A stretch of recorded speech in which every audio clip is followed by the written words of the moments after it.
The Tiber River is the third longest river in Italy and one of the most historically significant waterways in Europe.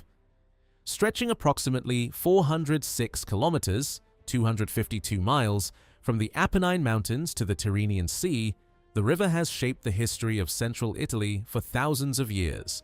Long before the rise of Rome, prehistoric communities settled along its fertile banks, relying on its fresh water, abundant wildlife, and fertile floodplains for agriculture and survival.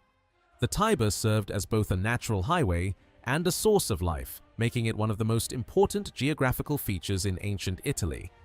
The river takes its name from Tiberinus, a legendary king of Alba Longa who, according to Roman mythology, drowned in its waters.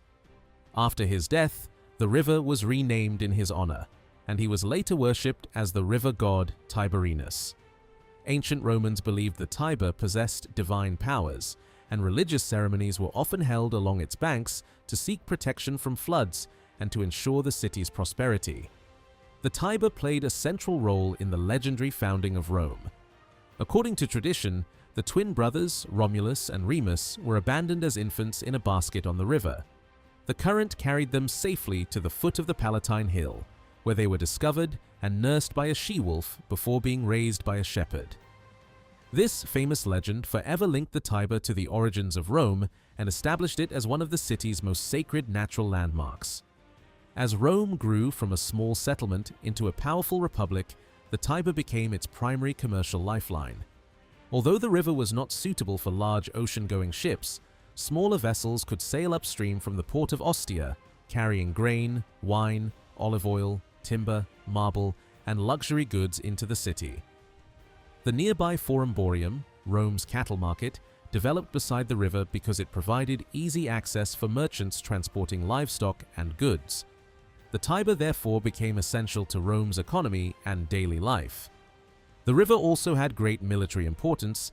It acted as a natural defensive barrier, protecting Rome from enemies approaching from the west. At the same time, it allowed Roman armies to transport supplies and equipment more efficiently throughout central Italy. Control of the river and its crossings, especially important bridges such as the Pont Sublicius, was considered vital for the city's security. Despite its importance, the Tiber was both a blessing and a challenge. Seasonal flooding frequently damaged homes, temples, and marketplaces built near its banks. Roman engineers constructed embankments, drainage systems, and stone walls to reduce the impact of floods, while emperors invested heavily in maintaining the river's navigability. Even with these improvements, major floods continued to affect Rome throughout antiquity. During the Roman Empire, the Tiber remained the city's principal waterway, connecting Rome with the Mediterranean through the port of Ostia.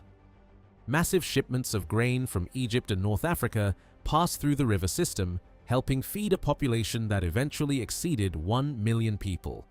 Without the Tiber, Rome could not have sustained its enormous urban population or maintained its position as the political and economic center of the empire.